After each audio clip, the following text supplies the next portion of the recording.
Oui, bonjour à tous. Je pense que nous sommes en direct. Voilà, écoutez, j'espère que votre semaine s'est bien déroulée, que vous avez bien géré cette période de 7 jours qui est passée déjà, hein. Donc, ça passe quand même les jours. Vous voyez, on avance, on avance, on avance. C'est vrai que la période s'annonce un petit peu longue encore, hein. On n'est pas au bout de nos peines, mais on avance et chaque semaine gagnée nous rapproche évidemment de la période où on va se déconfiner. Vous avez vu, un déconfinement se fera de manière sans doute assez progressive.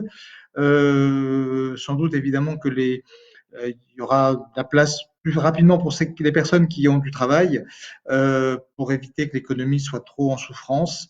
Et puis, je pense aussi que ceux qui ont déjà eu la maladie et qui en sont libérés quelque part seront aussi plus facilement autorisés dès lors qu'ils auront passé les 14 jours, hein. Vous savez, il faut 14 jours pour considérer qu'après la maladie, on n'est plus contaminant, hein. C'est-à-dire que la période qui suit n'est plus une période à risque de transmettre le virus. Voilà. Donc, il y a des tests qui devraient bientôt se faire assez facilement et qui permettront justement de savoir si on a déjà contacté la maladie et si on l'a contacté déjà depuis pas mal de temps. Si c'est le cas, eh bien, ça veut dire qu'on pourra sortir. D'abord, on n'aura plus de risque de l'avoir, et puis deuxièmement, on n'aura plus de risque de le transmettre, encore une fois, si on a passé les 2 semaines qui suivent la fin de la fièvre ou des symptômes. Le problème, c'est que parfois, vous avez ni fièvre, ni symptômes, et il y aura certainement des porteurs sains, c'est-à-dire des gens qui auront eu la maladie sans s'en apercevoir, parce que le virus n'est pas toujours aussi dangereux et agressif suivant les personnes. Il a une activité très différente et très variée. Donc, je voulais quand même, pour débuter cette nouvelle intervention, d'abord vous remercier très chaleureusement pour votre présence, également pour votre fidélité, parce que certains, même beaucoup, je crois, reviennent pour la deuxième fois, et tous les messages d'encouragement, de remerciement que vous avez pu nous témoigner, qui sont importants, hein. Vous nous sollicitez, vous trouvez que c'est une bonne initiative, alors évidemment, on est content et on pense que c'est vraiment l'objectif, hein, c'est de créer du lien, créer de la présence, vous sortir un peu de l'isolement par ce moment de convivialité, de présence et aussi de réponse à vos questions et de réflexion sur la situation que nous vivons. Alors, je voudrais aussi remercier tout particulièrement un couple, Esther et Jean Sadou, qui ont vraiment écrit un petit courrier très sympathique, très chaleureux, et qui ont adressé également sur le Facebook des photos de fleurs, de bouquets de fleurs qu'ils ont réalisés dans leur jardin, et c'est une très très belle initiative. Peut-être que d'autres auront des initiatives très intéressantes comme ça dans les prochains jours, et je vous encourage à déborder d'imagination en fonction de là où vous êtes, de ce que vous pouvez faire pour la collectivité, pour justement égayer un peu nos vies et occuper nos journées. Alors, je vous rappelle aussi que le confinement, c'est fait surtout pour éviter que la maladie, le Covid, envahisse trop les hôpitaux, hein. C'est-à-dire que on pourrait évidemment laisser faire le germe, le virus, et très vite on aurait les hôpitaux, c'est déjà le cas, hein, mais serait tellement, enfin, tellement pris par des lits de réanimation que nous ne pourrions pas soigner tous les gens. Et donc, de ce fait, vous auriez beaucoup de morts qui seraient dues à l'absence de capacité à accueillir les nouveaux malades. Donc, c'est vraiment l'objectif, c'est vraiment le fait de contrôler, je dirais, de ralentir le processus et d'éviter si possible évidemment qu'ils se transmettent, mais malheureusement il se transmettra quand même plus ou moins avec le temps, ça sera plus étalé, mais en tout cas l'objectif c'est encore une fois clairement que ça s'étale dans le temps et que on puisse permettre aux hôpitaux d'engorger progressivement tous les cas les plus difficiles, en sachant en plus que quand les gens sont en réanimation, eh bien, il reste souvent un temps très long parce que le poumon met du temps à se réhabiliter. À la limite, quand les gens sont en réanimation et que la réanimation dure quelques jours, c'est plutôt bon signe. Ça veut dire que le poumon va redémarrer, mais il faut un peu de temps pour que celui-ci redevienne autonome. Alors tout ça, évidemment, et ce que je vous dis ne va pas vous encourager encouragé, mais tout ça entraîne donc des éléments de stress. On le sait, on en avait un peu parlé l'autre jour. La peur, l'ennui, bien sûr aussi, qui est un facteur d'inquiétude, la solitude, l'incertitude de l'avenir, et puis cette surinformation dont on avait parlé. Attention, méfiez-vous aussi des mauvaises informations ou des informations dramatisantes. Il y a toujours des gens qui dans ces cas-là, cherchent toujours un peu à en rajouter, à en faire un peu plus. Alors, vous avez certainement des ressentis, vous avez des émotions, vous avez des sentiments de colère, des sentiments de lassitude, de ras-le-bol, de, de, de, de découragement, d'impuissance. Eh bien, tous ces sentiments sont parfaitement normaux. Et il ne faut surtout pas que vous les dramatisiez ou que vous ayez l'impression d'être dans une situation d'anomalie. Hein. Tant qu'on en reste à des émotions, à des moments un peu particuliers, un peu difficiles, eh bien, tout ça est assez banal. Il ne faut pas, encore une fois, il ne faut pas y accorder trop d'importance. Il y a une normalité à supporter mal cette situation, à la trouver pénible, à la trouver difficile, à être irritable, à être angoissé même un peu. Et il faut accepter une dose de souffrance, de mal-être, de frustration dans cette situation. Le tout étant évidemment que cette période soit éphémère, qu'elle ne soit pas permanente. C'est à partir du moment où elle devient permanente que les symptômes deviennent embêtants et inquiétants.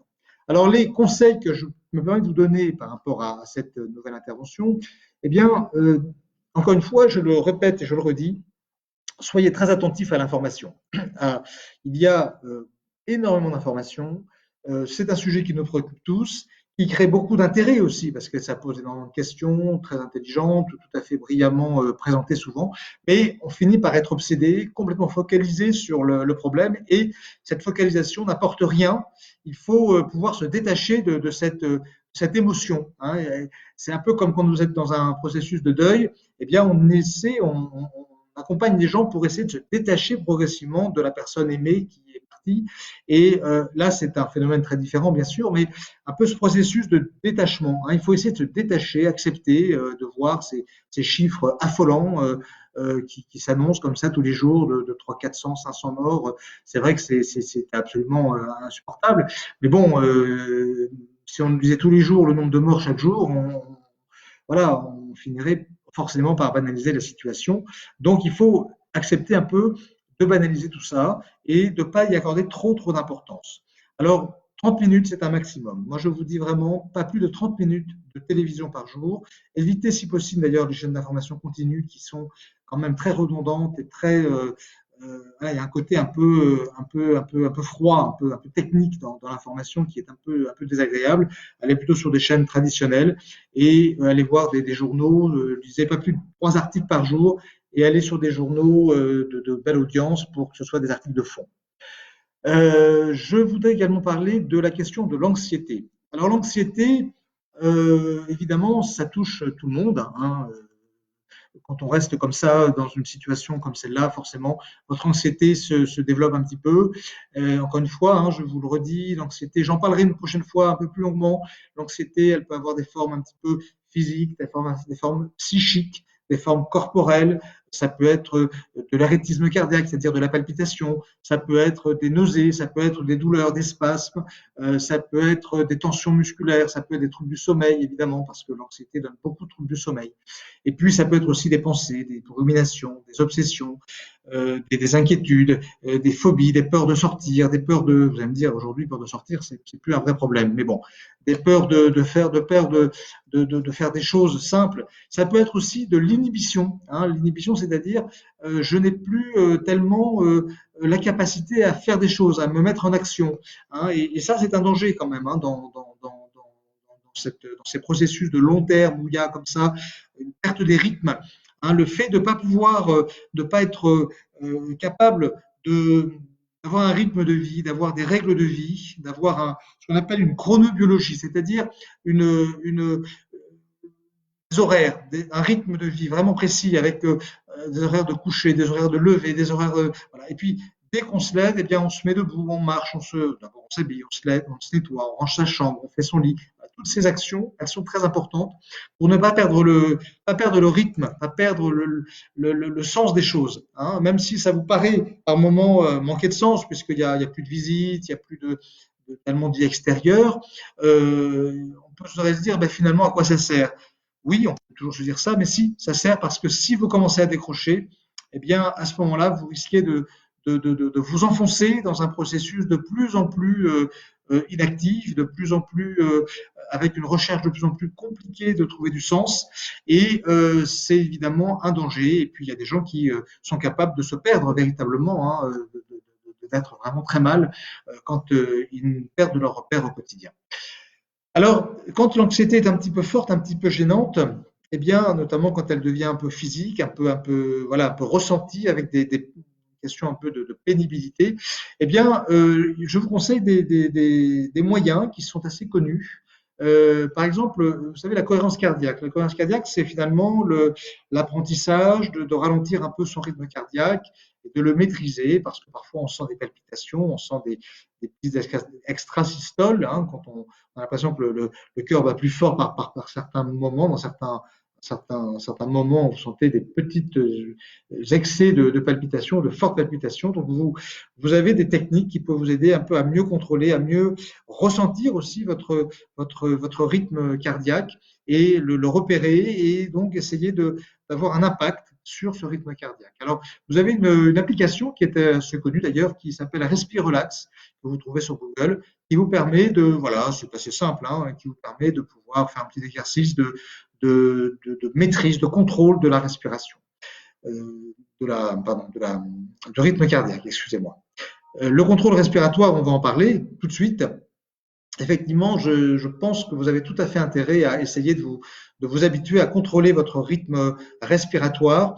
Et je ne vais pas le faire aujourd'hui, mais si vous êtes intéressé, je ferai soit une petite séance, soit une grande séance la prochaine fois. En fonction de votre réaction, je vous interrogerai par le biais de Facebook.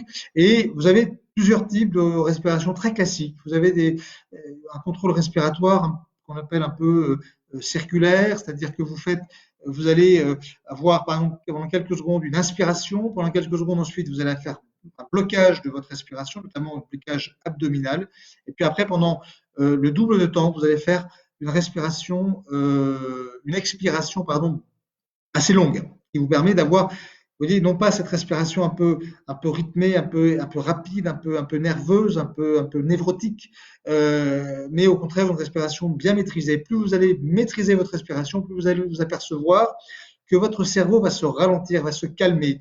Il y a un lien direct entre la maîtrise respiratoire et le ralentissement respiratoire, surtout quand ce ralentissement se fait au niveau de la sphère abdominale et la respiration et le rythme intellectuel, émotionnel au niveau du cerveau. Et vous avez également une autre technique qui s'appelle la respiration en carré. Là, vous allez faire, grossièrement, vous allez faire inspiration, blocage, expiration, blocage. Alors, le tout doit durer à peu près 12 secondes, à peu près 4 secondes chaque mouvement, et le tout doit durer en total 5 minutes. Vous voyez. Faites l'exercice pendant 5 minutes, inspiration, blocage.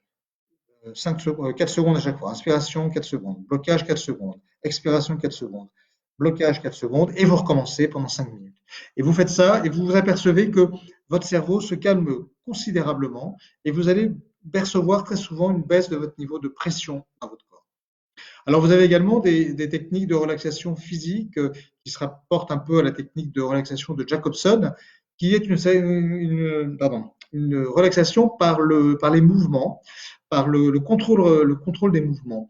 Alors, vous allez par exemple contrôler la moitié de votre corps, la moitié haute de votre corps. Par exemple, là, je fais le mouvement un peu, je sais que vous voyez un petit peu.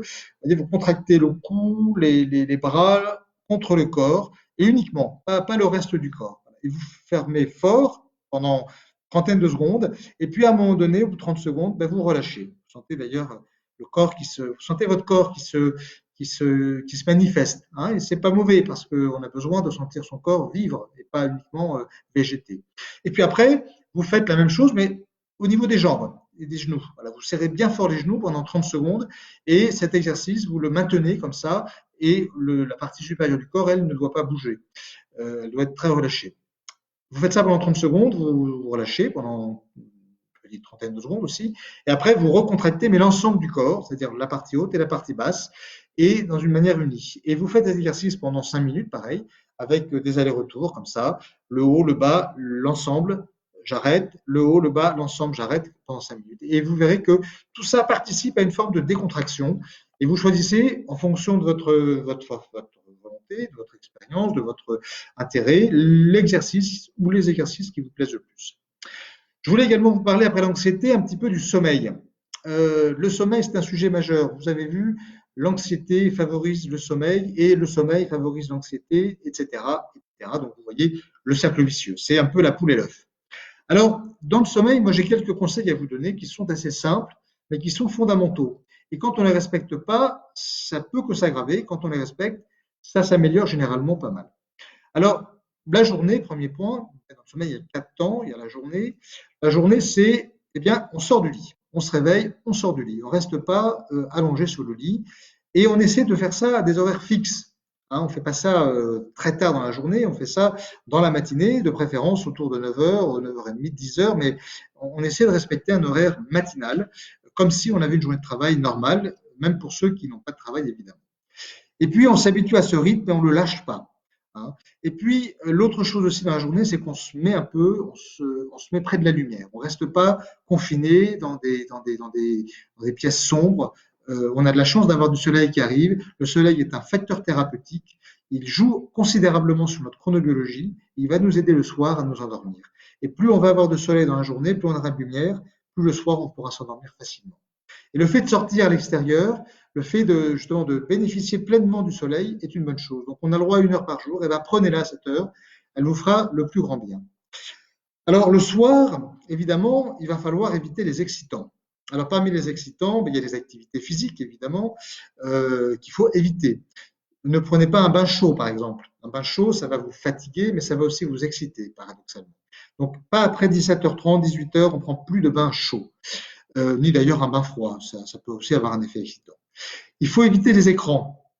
Les écrans, c'est pas toujours très bon, et puis ça éveille le cerveau. Hein. Les écrans bleus sont plutôt des éveilleurs de cerveau. Le bleu est pas bon le soir, il faut éviter les couleurs bleues. On essaie aussi de ritualiser sa soirée, hein, se préparer doucement au sommeil, comme si le sommeil était préparé. Et puis bien sûr, on peut faire des exercices de relaxation, de détente, et puis on n'oublie pas de se coucher à horaire fixe pour ne pas décaler son sommeil. Et plus on est fixe dans les horaires, plus on risque voilà, d'assurer un bon sommeil. La nuit, eh bien, il faut faire attention à avoir une chambre calme. On évite la télévision. Hein, on regarde pas, on s'endort pas avec la télé, quoi. Ça, c'est important. Et puis, on fait attention à avoir une température calme, une température, pardon, fraîche, et avoir également une pièce bien sombre. Hein, on essaie on ferme les rideaux et on se met vraiment très au calme et au repos. Et puis le matin, au réveil, eh bien, je le disais tout à l'heure, eh bien, on se lève à heure fixe. On n'hésite pas dès le matin au réveil à prendre une lumière pour s'aider à sortir du sommeil. Ça ne sert pas à grand chose de rester des heures et des heures à faire des cauchemars ou des rêves qui peuvent avoir un intérêt, mais pas trop longtemps. Et on ne reste pas au lit, et surtout, on se met en activité et on ne reste pas inactif. Alors pour les gens seuls, moi, le conseil, c'est d'avoir au moins 1 heure par jour de contact social. C'est retenez ce chiffre d'1 heure par jour minimum. Ne passez pas moins d'1 heure avec quelqu'un au téléphone, par le biais des réseaux sociaux. Voilà. Et vous évitez aussi les personnes qui vous angoissent, car voilà, c'est quelque chose d'important d'éviter ça. Et puis pour les autres, eh bien, il faut au moins 1 heure de solitude. Hein. Ceux qui sont tout le temps avec du monde, quand il y a 3 à 4 personnes à la maison, eh bien, de temps en temps, vous demandez à avoir de la tranquillité. Prenez votre casque, prenez vos écouteurs, écoutez de la musique, écoutez des choses qui vous intéressent, mais soyez un peu tranquille. Voilà un petit peu. Et puis je terminerai par un dernier point qui sont les activités physiques. Il faut absolument avoir des activités physiques, des activités qui doivent durer au moins 30 à 60 minutes par jour. Faites du sport, même à domicile. Faites de la marche à pied. Faites vous pouvez compter les pas que vous faites, les escaliers que vous montez dans votre journée.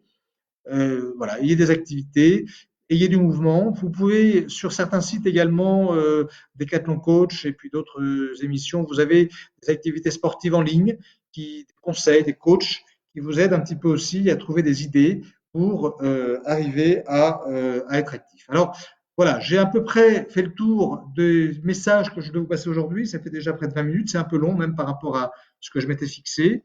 J'essaierai de faire un peu plus court. Je termine en vous disant qu'on va vous envoyer un petit questionnaire pour savoir ce à quoi vous voulez que je réponde pour la prochaine conférence de jeudi prochain. Est-ce que vous êtes plutôt attiré par une réponse à vos questions que vous nous posez dans la semaine? Est-ce que vous êtes attiré par une séance de relaxation qui pourrait par exemple durer 20 minutes, une vraie séance qu'on pourrait faire tous en commun? Est-ce que vous êtes attiré plutôt par reprendre un peu la question de l'anxiété que j'ai un peu abordée rapidement, ou est-ce que vous êtes plutôt attiré par des questions, par exemple, liées à la gestion des enfants, aux difficultés pures du confinement et ce que ça pose comme question en général? Voilà. Donc, je vous laisse répondre à Astrid qui va vous envoyer ça par le biais des réseaux et on verra en fonction de vos réponses ce qu'on fait jeudi prochain. Ça sera la surprise. Pour l'instant, je réponds à vos questions. Alors, je vois une question de Boisy Gigi qui dit: Je devais revenir en cure le 22 avril. Comment cela va-t-il se passer? Alors là, je suis bien malheureux de vous dire que le 22 avril, je suis certain que il n'y aura pas, la cure ne sera pas réouverte. Elle sera réouverte, je ne sais pas quand, on n'a pas de date aujourd'hui. Et la question, c'est le problème du nombre de personnes en station. Hein. Évidemment, il n'y aurait qu'une ou deux personnes. Je pourrais imaginer une réouverture assez rapide, mais là, le fait est qu'on ne peut pas réouvrir pour seulement quelques malades, parce qu'une station thermale, par définition, c'est ouvert à tout le monde. Et comme on a maintenant, heureusement, beaucoup de curistes qui viennent à chaque session et qu'il y aura beaucoup de personnes qui vont revenir, hein, puisque beaucoup d'entre vous nous disent qu'il n'est pas question pour eux de rater leur cure, et vous avez bien raison, parce que ce serait double peine sinon, hein, ça risque d'être double peine si vous ne faisiez pas votre cure quand elle est prévue. Attention à ne pas croire que parce que la cure n'aura pas lieu cette année à la date que vous avez prévue, vous n'auriez pas de raison de la faire. Je pense qu'il faut encore plus la faire, elle a encore plus de sens. Donc malheureusement, pour le 22 avril, il faut bien comprendre qu'il va falloir prévoir le report. Alors pour ça, ne vous inquiétez pas, évidemment, on va s'organiser pour que tous les curistes puissent venir durant l'année. Les hébergements, voilà, on a de la place. Je pense qu'on trouvera des solutions. Vous savez, vous avez des stations thermales qui fonctionnent avec 10 ou 15 000 curistes par an. Nous, on est à 4 500 en année normale. Donc, on peut très, très bien accueillir beaucoup plus de malades qu'on fait actuellement dans les périodes habituelles. Donc, même si on a 4 500 curistes qui arrivent sur les 7 derniers mois de l'année, eh bien, vous inquiétez pas qu'on aura de quoi vous accueillir tous. Donc, oui, bien sûr, Douzy, faites votre cure, mais je pense que malheureusement, il faudra la retarder. Donc, passez par nos secrétariats, notre standard, on vous expliquera comment faire. Mais aujourd'hui, on ne pourra pas vous dire le jour exact où cela va reprendre.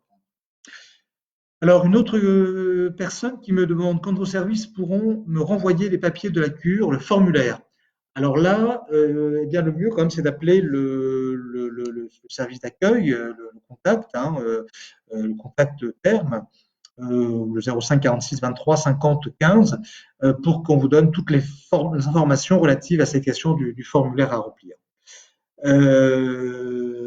Alors, comment structurer sa journée quand on est au chômage forcé? Oui, le chômage forcé, c'est la poisse, et vous êtes bien évidemment pas le seul à, ou la seule à être dans cette situation.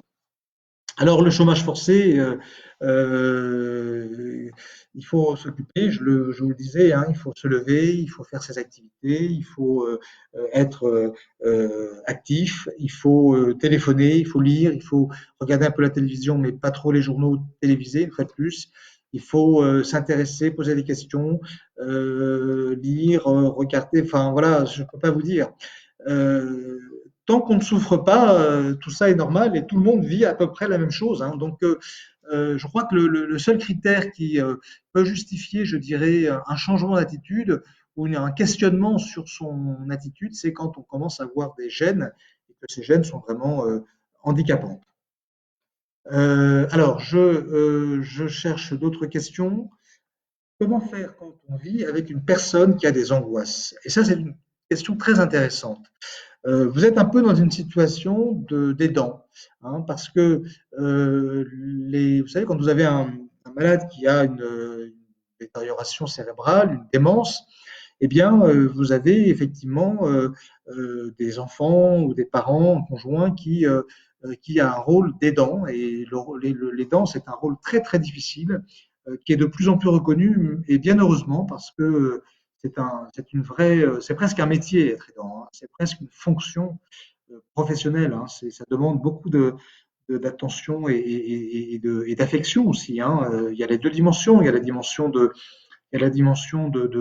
professionnalisme, hein, de sérieux, de- d'application, et puis il y a une dimension d'affection qu'il faut avoir. Alors, le problème, si vous voulez, c'est que quand vous posez cette question-là, vous dites finalement, je suis moi-même mal face à l'angoisse de l'autre. Et vous avez raison, c'est normal. Euh, et donc, il faut simplement essayer de pas trop lui renvoyer d'angoisse, parce que si vous lui renvoyez de plus d'angoisse, évidemment, ça va encore plus l'angoisser. Donc, le danger dans ces trucs-là, c'est que chacun s'angoisse un peu plus, et il faut sortir de ce cercle vicieux. Donc, si l'autre est trop angoissé, il ne faut pas hésiter à demander un peu l'aide d'autres personnes, et en particulier des professionnels de santé, hein. Les professionnels de santé, on est là pour traiter les anxieux, s'occuper d'eux et les prendre en charge. Encore une fois, il ne faut pas que chacun ait le sentiment qu'il est obligé ou doit trouver la réponse à toutes les difficultés qu'il rencontre. Il doit passer la main quand c'est trop difficile. Et l'objectif, c'est d'essayer de pas trop angoisser l'autre quand on est soi-même anxieux, et quand l'autre est évidemment anxieux. Alors, il faut savoir aussi que la difficulté dans la gestion de l'angoisse, c'est justement notre attachement à l'autre. Plus on est attaché à l'autre, plus son état de santé nous inquiète, et plus évidemment son angoisse va nous toucher. Donc il faut rentrer dans une sorte de relation à l'autre où on est un petit peu moins affectif, si je puis dire, hein. Nous, les médecins ou les psychologues, les infirmiers, etc., on est obligé de prendre un peu de distance avec l'autre, hein. Pour l'aider, il faut qu'on soit un peu distant. Si on est trop proche, eh bien, on n'arrive plus à aider parce qu'on est trop impacté par la souffrance de l'autre. Donc, il faut qu'on apprenne euh, à donner l'impression que voilà, ça ne nous impacte pas.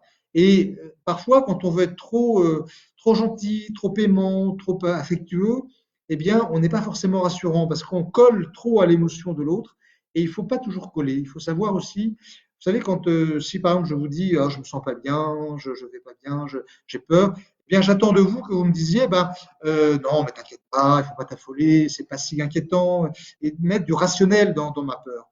Eh bien, c'est pareil avec votre conjoint ou votre enfant ou votre, je sais pas quoi. Bon, à un moment donné, il faut savoir aussi le mettre un petit peu à distance, et rentrer dans une maîtrise de sa propre émotion. Et plus vous allez maîtriser ça, plus vous allez le rassurer, et plus au fond vous allez vous-même vous sentir en maîtrise de son émotion. Donc, vous voyez, s'il y a quelque chose à faire, c'est ça, c'est aller dans cette direction-là. Ça, je peux vous l'assurer et le garantir. Après, si c'est trop compliqué, même en faisant ça, ça ne marche pas, eh bien, effectivement, il faut vous faire aider. Je dirais, en tout cas, il faut l'aider et le faire aider. Et là, il faut souvent des moyens extérieurs, parce que parfois, il faut aussi avoir accès à des traitements, hein. Il ne faut pas avoir peur. Le traitement, il faut en abuser, hein, bien évidemment. Il faut faire attention à la dépendance.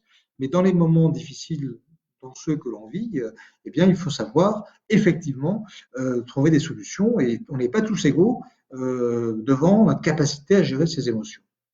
Est-il possible de revoir votre intervention? Eh bien, la réponse est oui. Il suffit d'aller sur la page Facebook de Termes de Saujon, et vous connecter sur cette page, et vous aurez l'intervention. Effectivement, la semaine dernière, il y avait déjà eu une première intervention. Mais sur la page Facebook, vous n'aurez pas que cette intervention, vous aurez d'autres interventions, puisque 2 fois par semaine, maintenant, on vous fait des vidéos. Donc là, c'est la vidéo en direct. Et puis, vous avez aussi une vidéo. Cette semaine, vous avez dû voir passer une vidéo relative aux 100 ans de mon père, Jean-Claude Dubois, qui m'a précédé dans cette fonction et qui est arrivé ici en 1948. Vous voyez, donc ça, c'est une belle page de l'histoire des termes qui ont cette année 160 ans d'existence. Vous voyez, donc c'est des années importantes, 160 ans d'existence, 100 ans pour mon père, et vous voyez donc une histoire qui continue, toujours dans la même idée de pouvoir permettre à des personnes de pouvoir bénéficier de l'expérience médicale de notre centre et de sa culture médicale. Alors Corinne, elle nous pose une question. J'ai arrêté les antidépresseurs après ma cure. Donc je pense que cette cure était il y a quelque temps. Mais la déprime revient, que faire? Ah, c'est une question qui est à la fois très bonne et en même temps douloureuse parce que évidemment quand on a un succès thérapeutique, quand on a comme ça l'impression de vaincre la maladie, eh bien avoir le sentiment de rechuter, c'est extrêmement douloureux et décourageant. Eh bien, évidemment, ne perdons pas courage. Alors, vous dire si vous devez reprendre votre antidépresseur, c'est difficile. Ce qui est sûr, c'est que il n'est pas certain que votre état le justifie. Donnez-vous un peu de temps quand même pour être sûr que c'est bien une rechute. Attendez pas trop longtemps, bien sûr, mais attendez un petit peu. L'idéal, c'est d'avoir un avis médical, hein, l'avis d'un psychiatre habituel ou un généraliste, si vous connaissez bien, qui puisse vous dire voilà, je pense que tu devrais prendre un traitement ou pas. Euh, Pourquoi je dis ne pas se précipiter? Parce que finalement, il peut y avoir des à-coups, il peut y avoir des moments un peu de creux. Et avoir un moment de creux, ça ne veut pas dire qu'on est forcément dans une vraie dépression. On peut avoir des émotions négatives, des moments un peu difficiles. Ça nous renvoie à un passé douloureux où on a déjà fait une dépression. On panique un peu, on se dit, bon, bah là, je ne vais pas m'en sortir. Et puis, on veut se rassurer, donc on prend vite un traitement. Pourquoi pas, hein, je veux dire, c'est pas non plus impossible, c'est pas quelque chose d'inimaginable. Faut pas non plus se culpabiliser. Mais je dirais, ça vaut pas le coup de le faire trop vite parce que après, c'est toujours pareil, il faut quand même retrouver confiance en soi et avoir la force d'arrêter le traitement de nouveau. Donc, je dirais, si votre état est vraiment installé depuis quelque temps de manière nette et régulière, sans doute qu'il faut le reprendre. Si vous avez un médecin à côté pour juger plus objectivement, c'est encore mieux.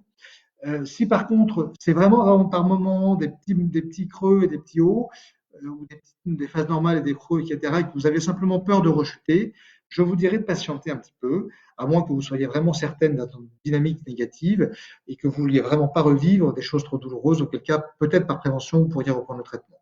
Voilà, mon avis, ce serait quand même d'essayer d'attendre un petit peu, euh, pour être vraiment sûr de ne pas pouvoir vous en sortir toute seule, ce qui serait encore beaucoup mieux. Et puis, il faut vous dire évidemment que de toutes les façons, vous pouvez aussi considérer que de toutes les façons, votre cure sera là dans quelques temps et qu'elle vous permettra certainement d'arrêter de nouveau votre traitement. Mais si cette cure elle est dans 3 mois, effectivement, 3 mois c'est long si on n'est pas bien. Donc traitez-vous si vous n'êtes vraiment pas bien. Alors, quand est-ce que vos services pourront me renvoyer mes papiers suite à l'interruption de la cure au bout d'une semaine? Eh bien, ça doit se régler assez facilement et assez rapidement parce que, voilà, ben ça, c'est à voir avec Contact Terme et avec le 05 46 23 50 15. Là, on n'est pas dans la médecine et c'est des problèmes qui doivent se régler sur le plan administratif et vraiment, je pense qu'il n'y a pas de souci pour avoir des réponses à ces questions. Alors, quand tout ce que vous avez expliqué par rapport à une personne très déprimée, angoissée, âgée de 82 ans, seule, loin géographiquement, et qui prend des antidépresseurs depuis 20 ans, procure Sojon sans effet, que faire auprès de ce type de personne? Alors, ben, je crois que je l'ai un peu dit, hein, j'ai un peu expliqué que, évidemment, c'était pas simple de devoir prendre en charge quelqu'un qui est pas bien, et il faut pas hésiter, encore une fois, à demander avis, conseils, à vous faire aider, à vous faire épauler parce que vous ne pouvez pas tout gérer tout seul. Euh, voilà, vous êtes loin géographiquement, ça complique les choses. Il faut espérer trouver des médecins. Parfois, vous avez des médecins qui font des entretiens par téléphone, par visioconférence. Ça peut être utile. N'hésitez pas à les payer aussi parce que, bon, moi j'ai fait quelques conférences téléphoniques, bon, bah, les chèques viennent pas, c'est pas encourageant pour les médecins de sentir que les gens sont contents de vous avoir et qu'après ils vous oublient. Voilà, c'est pas fondamental, mais c'est quand même important si vous voulez vous inscrire dans la durée avec un médecin qui répondrait par téléconsultation, par téléphone, à les régler si le système ne prévoit pas le règlement automatique. Alors, quand les terres vont-ils rouvrir? Ah bah, c'est une question, évidemment, si j'avais la réponse, je vous l'aurais déjà dit, bien sûr. Non, on n'a pas la réponse aujourd'hui. Vous voyez bien, le gouvernement est encore très très flou sur les ouvertures. Ce que dit le gouvernement en substance, c'est que on va déconfiner progressivement, mais ça ne sera pas tout de suite. Euh, à mon avis, ça sera guère avant le début mai ou toute fin avril. On aura un déconfinement progressif avec sans doute quelques professions qui auront le droit de sortir. mais je pense qu'on restera très prudent quand même sur les mélanges, enfin les mélanges, pas les mélanges, mais les partages, les contacts sociaux, hein. Voilà, y compris dans les entreprises, y compris dans les lieux de soins. Donc, je crains que soit on ouvre de manière limitée avec un nombre réduit de patients, début mai peut-être, soit ça sera un peu plus tard pour que ce soit une ouverture complète. Je ne peux pas encore aujourd'hui répondre à cette question. Euh, Évidemment, on est tous comme vous, hyper impatients de vous retrouver et de pouvoir vous apporter cette aide dont on sait qu'elle est très importante, voire fondamentale pour vous. Comment sortir de notre routine quand on ne peut pas sortir? Oui, bah oui, évidemment, non, évidemment, c'est vrai qu'il y a une routine. Je vous donne un peu des éléments. Le téléphone, vous pouvez écrire, vous pouvez lire, vous pouvez regarder la télévision, vous pouvez vous mettre sur des réseaux sociaux, vous pouvez faire des exercices physiques, des exercices de relaxation sur Internet. Vous pouvez trouver des tas d'activités à faire qui vous sortent un petit peu de vous-même. Ce qu'il ne faut pas, c'est certain, ce qu'il ne faut pas, c'est rester inactif et de ne pas se concentrer sur quelque chose. Le danger, c'est quand on est effectivement très passif, quand on reste par exemple toute l'après-midi dans son lit.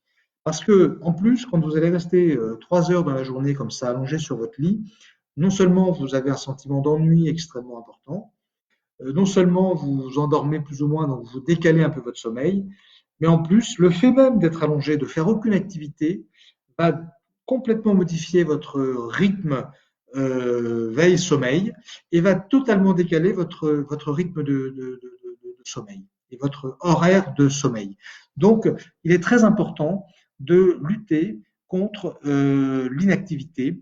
À la fois intellectuellement, on a besoin de se concentrer, de faire des choses, et aussi physiquement, parce que si on ne le fait pas, eh bien votre sommeil va se décaler et puis vous allez avoir, si vous voulez, vous allez plus avoir cette espèce de système automatique de lancement de la fatigue et du sommeil qui va se mettre en place. Donc vous allez être en pleine forme pour une partie de la nuit, voire toute la nuit, et du coup vous allez vous décaler. C'est absolument dangereux, hein, parce que là on augmente les risques d'aggravation par rapport à son état personnel. Alors, danser, chanter, ça fait du bien aussi. Eh bien, c'est une très bonne remarque, Sophie. Danser, chanter, ça fait du bien. Et alors, je vais vous donner une idée. Alors, je ne sais pas si elle vous intéressera. Elle est un peu, c'est une idée qui est un petit peu, je ne sais pas comment dire, un petit peu culottée, voilà. Un petit peu culottée. Parce que je voyais effectivement une personne qui me disait, mais finalement, on pourrait faire des groupes vous voyez, dans un petit village ou dans un immeuble, on pourrait par exemple se dire, bah, tous les jours, bon, à 20 heures, vous applaudissez les médecins et les soignants. C'est très bien, vous avez raison et on vous en remercie beaucoup parce que ça nous touche tous beaucoup.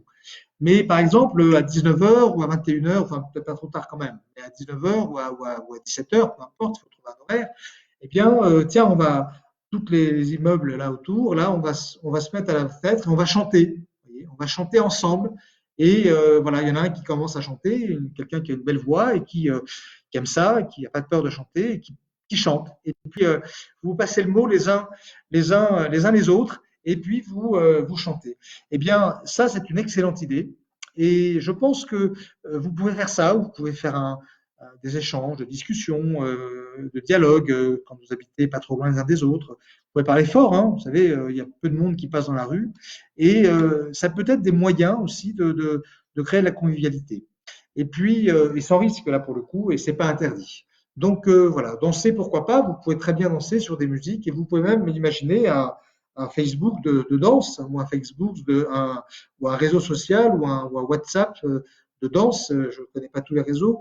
Je crois qu'il y a aussi un truc qui est bien, c'est Snapchat, hein, qui est assez sympa pour créer de la convivialité. Donc, il ne faut pas hésiter à rentrer sur ces réseaux et à demander à rentrer sur des réseaux qui partagent des choses. Ça occupe un peu vos journées aussi. Alors d'autres personnes, Marie-Josée, elle nous parle de cuisiner en live. Eh bien, c'est une excellente idée. Attention à une chose quand même, c'est que évidemment, il y a un petit risque quand même dans cette phase actuelle. Ça serait que évidemment vous vous mettiez à trop manger, hein, parce que évidemment, quand on passe sa journée dans la cuisine à sentir des bonnes odeurs, il faut faire attention à maîtriser à contrôler son alimentation. Donc voilà, simplement cette méfiance-là. Mais évidemment, c'est une excellente idée d'apprendre la cuisine. La cuisine, c'est un art, hein, c'est vraiment un art. Et il y a l'art de la cuisine, il y a l'art aussi des aliments, parce que vous le savez, les aliments n'ont pas la même constitution, ils n'ont pas les mêmes risques. Il faut apprendre aussi à connaître le poids diététique des aliments. Il faut connaître aussi l'intérêt qu'ils ont dans le corps. S'il vaut mieux, voilà, qu'est-ce que c'est que le glucide, les lipides, les protéines, combien il faut de pourcentage et où est-ce que je peux en trouver et quels sont les aliments que je préfère par rapport à la quantité que je veux ingurgiter aujourd'hui de protéines ou de glucides. Alors Jean Sadou, il me répond, si on a la chance d'avoir un jardin, se donner comme objectif de composer chaque jour un bouquet éphémère. Ben oui, on a vu vos travaux, votre œuvre. Ceux qui sont sur Facebook ont certainement pu apercevoir les talents de monsieur et de madame Sadou qui participent à ce Facebook avec beaucoup d'intérêt. J'ai vu une vidéo s'éclater sans savoir danser. J'ai testé, j'ai lâché beaucoup d'émotions par les gestes, par la danse, par la voix. J'étais agréablement surprise. Oui, c'est une remarque intéressante. Quand j'étais beaucoup plus jeune, je devais être un jeune médecin installé à Sojon, j'ai fait un voyage en Afrique et j'avais rencontré le professeur du Nigeria, de psychiatrie du Nigeria. Et lui, sa technique, alors ça ne surprendra pas trop parce que l'Afrique, on l'imagine bien dans cette dimension-là, eh bien lui, il faisait des cours de danse-thérapie. Et voilà, il faisait danser les gens. Alors, je crois que s'ils chantaient, ils dansaient en même temps. Et voilà, il y avait des chanteurs et les gens dansaient à côté des chanteurs. Et il me disait que c'était absolument remarquable. Alors, c'est intéressant parce que on parlait de ça alors même que je lui parlais du thermalisme. Et lui il disait, ben oui, moi ça m'intéresse beaucoup votre histoire de traitement par l'eau parce que moi ça me parle parce que je crois que tout se passe par le corps. Oui, beaucoup se passe par le corps, beaucoup plus que par le psychisme. Et il disait, moi, dans mon expérience avec la danse-thérapie, je me suis rendu compte que j'avais des succès thérapeutiques tout à fait remarquables parce que, justement, il y avait cette stimulation du corps. Et vous voyez, l'eau, c'est un agent très doux, mais qui vient réveiller notre corps, qui vient le redonner une place. Et la danse également vient redonner une place au corps. Et vous voyez le danger quand même du confinement, l'un des dangers du confinement, outre évidemment l'angoisse, l'inquiétude, le manque de liberté, la peur de ce que ça va, voilà, de la durée, etc. Bon, outre toutes ces peurs dont on a déjà parlé, l'un des gros problèmes du confinement, c'est aussi que vous cérébralisez toujours plus. Et il faut faire attention à pas trop cérébraliser. Hein, il faut vraiment être dans le corps, il faut être vraiment dans l'action. Ça, c'est une dimension très importante. Plus on est que cérébral et plus on a notre corps qui va parler, qui va se manifester, qui va être mal. Hein. Le corps a besoin de se dépenser, il a besoin d'exister, il a besoin d'avoir du ressenti. Et la danse-thérapie ou la danse, qui n'est pas thérapeutique pour vous peut-être, mais qui a quand même valeur thérapeutique partout où on est, elle peut être très très efficace. Alors Michel, elle nous dit, ben oui, on peut peindre, on peut dessiner. Alors oui, bien sûr, c'est une excellente idée. Tous les talents sont bons, chanter, peindre, dessiner, l'art est très très bon, tout ce qui est dans la créativité, dans la sortie des émotions, c'est tout à fait souhaitable. Après, moi, je vais vous dire honnêtement, moi, si je devais peindre et dessiner, je serais un peu honteux. Donc, je ne vais pas vous donner des cours ou des conseils dans ce domaine.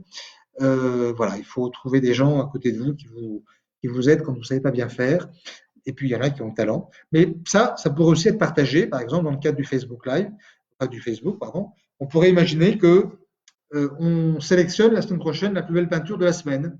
Et ça pourrait être intéressant. Je trouve que certains d'entre vous qui ont une capacité ou un amour pour la peinture, eh bien, vous fassiez une peinture, quelque chose. Et évidemment, ça serait très intéressant de pouvoir également en parler un petit peu. Et puis à l'occasion, je pourrais vous parler un petit peu de peinture parce que c'est quelque chose qui m'intéresse aussi. Voilà. Alors, comment faire quand on n'a rien envie de faire? Eh ben, quand on n'a rien envie de faire, honnêtement, Corinne, ça pose la question quand même d'un petit fond dépressif. Hein, parce que même quand on n'est pas, parce que vous savez, beaucoup de gens sont dans l'inactivité actuellement, dans une certaine activité ou dans une limitation des activités, eh bien, ça n'empêche pas quand même d'avoir envie de faire des choses. Et le fait d'être sans envie, eh bien, c'est quand même un petit peu embêtant. C'est un petit peu anormal. Donc, là, je ne vous connais pas suffisamment, mais voir un médecin me semblerait avoir du sens. Prendre un traitement pourrait être envisageable. Si vraiment c'est quelque chose qui est régulier, ancré en vous, il ne faut pas rester dans cette idée que tout est pénible, que tout est difficile. Voilà, surtout qu'on n'est pas sur une levée de l'inactivité ou de l'activité réduite à la maison avant quelques jours, bien sûr, avant quelques semaines sans doute. Alors Jean Sadou, il est très actif aussi, Jean Sadou, puisqu'il nous dit que faire un journal et un reportage du confinement avec photos des moments particuliers, textes trouvés sur Internet, photos d'écran, ce qu'on regarde, comme cet écran par exemple, on se fabrique, etc. Je ne lis pas la suite. On se fabrique des souvenirs positifs du confinement. Ah oui, bien sûr, on se fabrique des souvenirs positifs du confinement. Oui, mais il y a des gens qui ont cette force de trouver du positif dans les difficultés. Il faut aller vers ça, c'est certain. C'est ce que dit notre ami Boris Cyrulnik, que j'avais rencontré là en septembre dernier, avec qui j'avais passé une journée très très agréable et voilà, qui explique parfaitement à tous combien le travail voilà, de reclencher de l'activité, de l'espérance, c'est fondamental. Peut-être un peu tôt pour certains, peut-être un peu tôt parce qu'on est encore dans le, dans le, dans la souffrance, dans la douleur, dans la tension du moment. Et voilà, il faut, ceux qui peuvent, faites-le, faites déjà la résilience, c'est-à-dire le fait d'arriver à petit retrouver déjà des activités, des objectifs, des projets, comme si cette épreuve n'était pas une épreuve et qu'il suffisait de se mettre en action sur d'autres activités, sur d'autres projets pour aller bien. Jeu de réflexion, jeu de cartes, la couture pour Eric, eh bien, ou Anne-Claude, pardon. C'est Anne-Claude qui a écrit ça. C'est le mail d'Eric, c'est pour ça que j'étais trompé. Mais bien sûr, ce sont des leviers tout à fait intéressants. Voilà un petit peu les éléments.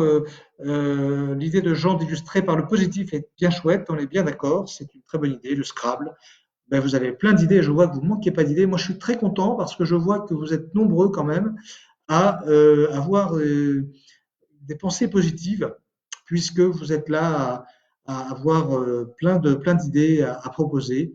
Euh, J'espère que les termes seront ouverts début juin. Ben, vous savez, Gérard, nous aussi, on espère beaucoup. Et on va dire que oui, parce que quand même, je pense qu'il y a aussi une dimension quand même qui va poser problème, c'est la dimension économique. Si toutes les entreprises doivent fermer pendant plus de 3 mois, avril, mai, mars, avril, mai, juin, je veux dire, si on doit fermer pendant 3 mois, il y a un pan de l'économie qui va disparaître. Et ça, je ne pense pas qu'on puisse l'accepter. Il y a un moment donné où la vie va redémarrer.